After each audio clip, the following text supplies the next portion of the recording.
Gluten-free food is awful. I don't agree with that one. I definitely don't agree with that one.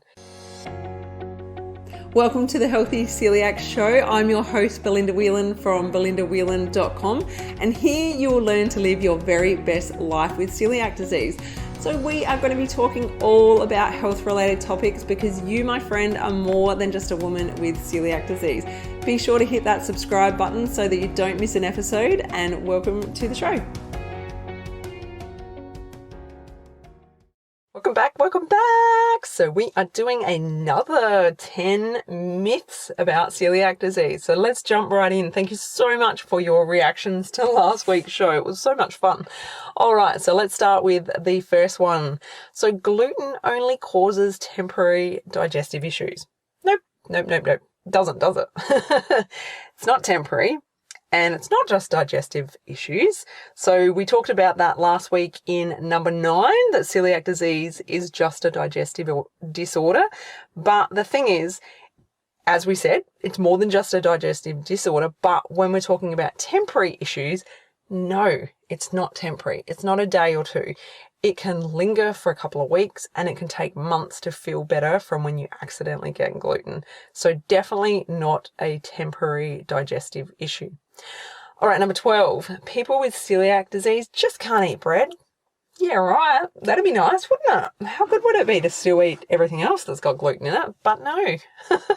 No, my friend. It is more than just you can't eat bread. We can't eat so many things. We can't eat biscuits, cookies, chocolate, candy, lollies, all of these different things, sauces, some salad dressings, gravies. There's I don't even have to tell you guys. This list goes on and on and on. There's just so much that we can't eat. So it's frustrating when people go, oh yeah, I've heard of celiac disease. You can't eat bread. Hey, yeah, you're right. I can't eat bread, but there's more to it. So yeah, we do need to tell people what it is we can't eat so that they understand that there's a little bit more than just not being able to eat bread. All right, number 3. So if you stop eating gluten and feel better, you know you have celiac disease. Nope, not true. Not true at all. You might have other issues such as non-celiac gluten sensitivity, like my son. So you might have heard me talk about this in other episodes as well. So my son is 4 and I was convinced that he had celiac disease, and we had to put him on 6 weeks of gluten to do the whole testing for celiac disease. And once he went off gluten, he was so much better. He felt so much better. He had so much more energy. He looked better. His little bloated belly went away. And I was convinced that he had celiac disease. But we went through all the testing and it came out that no, he doesn't have celiac disease. He's got non-celiac gluten sensitivity. So just because people test themselves and go, oh yeah, I've cut out gluten, so I must have celiac disease because I feel amazing, it's not true. They need to be tested and they need to know for sure because it may not actually be celiac disease. And as you may or may not know, in most people, gluten can cause an inflammatory response anyway. So most people don't actually feel great from eating gluten, and when they cut it out, they feel better. And it may not necessarily be the massive improvement like we get, but it's enough for them to think, oh yeah, I've got celiac disease. So if someone said that to you, you may want to question them on that and get them to seek further clarification, because I've been doing some research recently about the differences between celiac disease and non-celiac gluten sensitivity, and from what I've seen, people with non-celiac gluten sensitivity actually have more long-term issues than people with celiac disease because they don't take it as seriously. And unfortunately, when my son was diagnosed, the gastroenterologist was a pediatric gastroenterologist, and he actually said to us, you know, if he goes to a party and he just wants to have a bit of cake or whatever, it's not going to matter. It's going to be fine. Or when he's a teenager and he wants to hang out with his mates and he just wants to go get some takeaway and have some gluten, it'll be okay. And I thought, oh, okay, it's not as severe as celiac disease. But then since I've researched it, it's not the best thing to do, because it's still going to cause inflammation in his body, and inflammation causes disease. So we will not be allowing that. As far as I'm concerned, we will be helping him stick to a 100% gluten-free diet, because I don't want him to have further implications as time goes on. So if you know someone that's in that same situation, please educate them and teach them that what they're telling you is actually not true. So let's bust that one out the water. If you stop eating gluten and feel better, you know you have celiac disease. Not true. Not true. All right, number 4. Celiac disease makes life miserable. Some people, yes, some people think it makes their life miserable, but I have seen the improvement of so many people's lives. My mum, for example, she's just one. She's one person that I know that I have seen absolutely flourish since she got her diagnosis. My brother, oh my God, he's like a new person. I am absolutely gobsmacked at how different my brother is and how much healthier and happier he is since he got his diagnosis. So I don't for one second believe that that is true for the majority of people with celiac disease. I don't agree that celiac disease makes your life miserable. You're either a misery guts and you look on the bad side of the coin, or you're a happy go lucky person that looks at the positive in everything. It's not that celiac disease makes your life miserable. Yes, it can make it harder, and there's so many aspects of it that are a challenge, definitely, but I don't agree that it makes our life miserable. We've got to look at it as, I guess, coming from a point of gratitude that, yay, we got an answer to why we feel like crap and we can move forward and we can ensure that we live a long, healthy, amazing life. So definitely let's bust that one out of the water, because you may have heard people say to you when you've told them you've got celiac disease, oh my God, I'd die if I had to eat gluten-free. Oh, I don't know how you do it. That must be horrible. And you're like, want to headbutt them. Because it's not true. It's not that bad. It's really not that bad. All right, that might take me down a rabbit hole. So let's move on to number 5. You can only be born with celiac disease. Nope, another one, not true.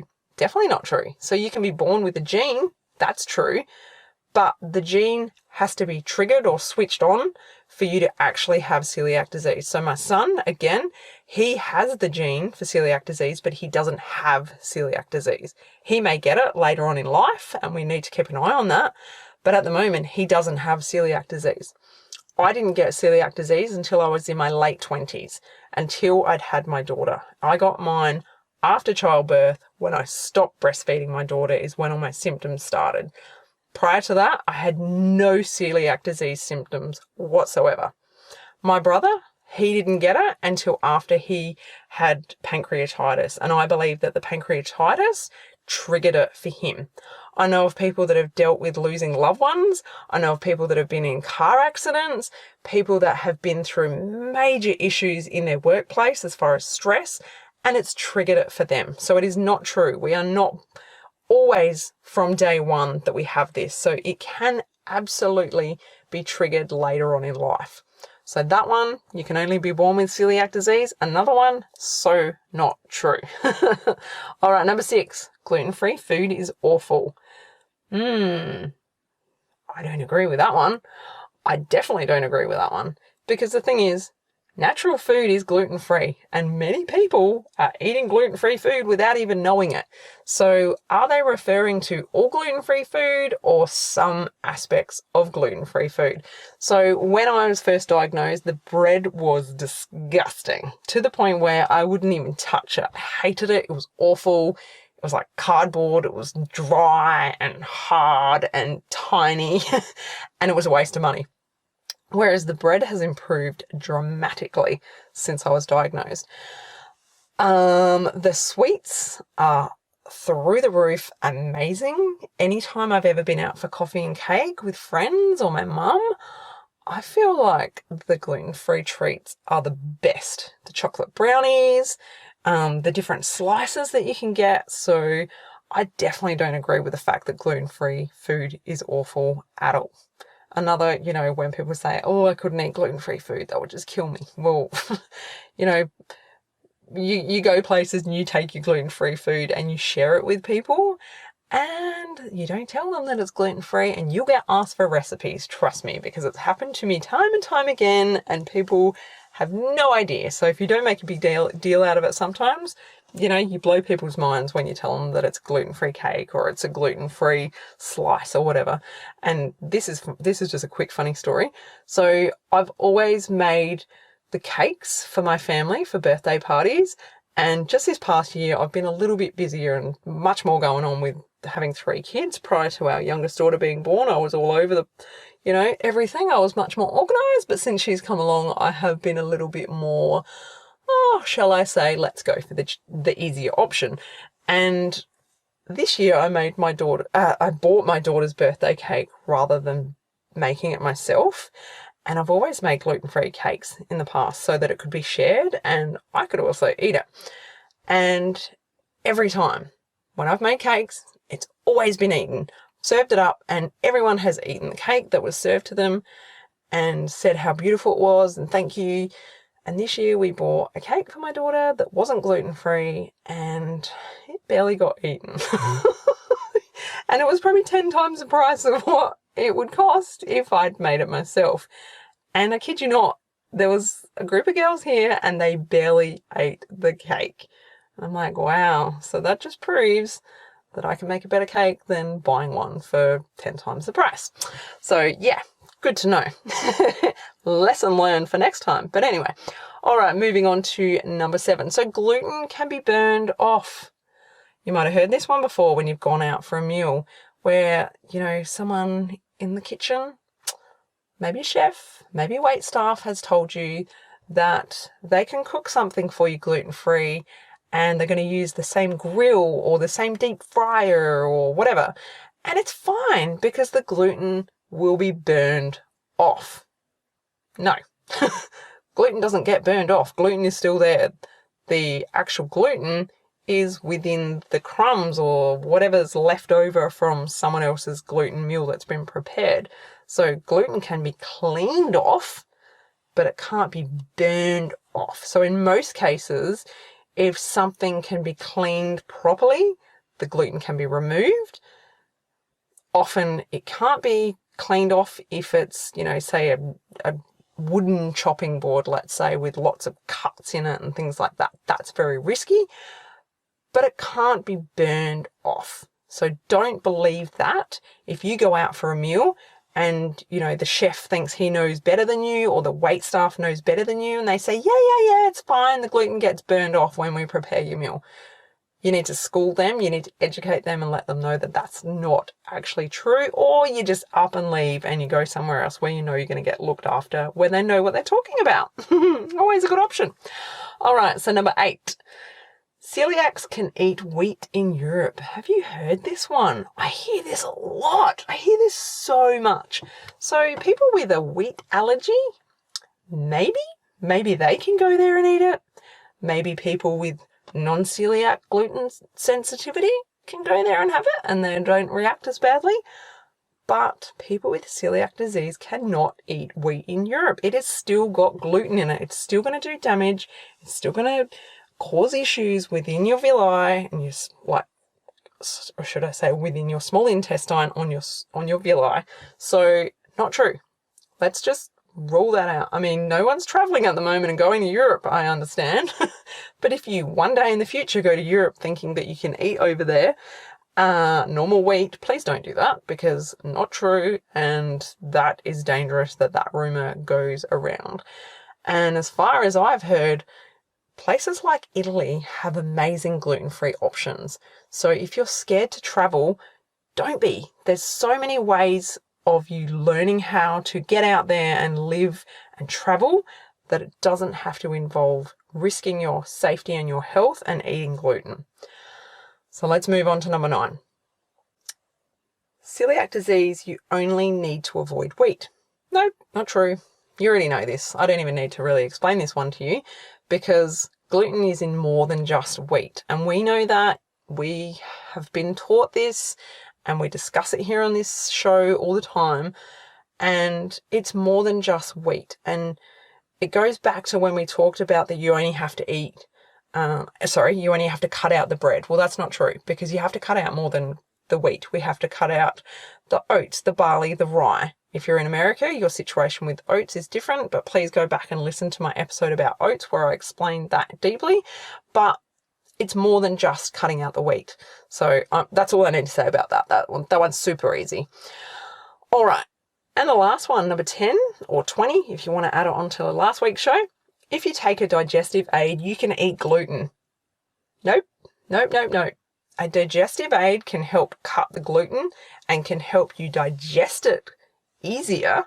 If you accidentally get glutened, yes, it may assist you, but it is not an option to let you, I'm going to have this digestive enzyme and then I'm going to go out and eat some gluten and I'll be fine because it's just going to break it down quicker and I'll feel fine quicker.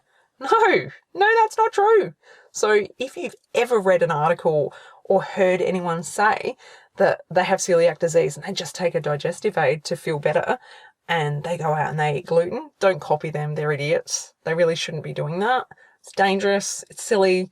They're just causing more health issues to their body and you don't want to take their advice. So never believe anyone that says you can take a digestive aid and can continue to eat gluten, because it's just not true.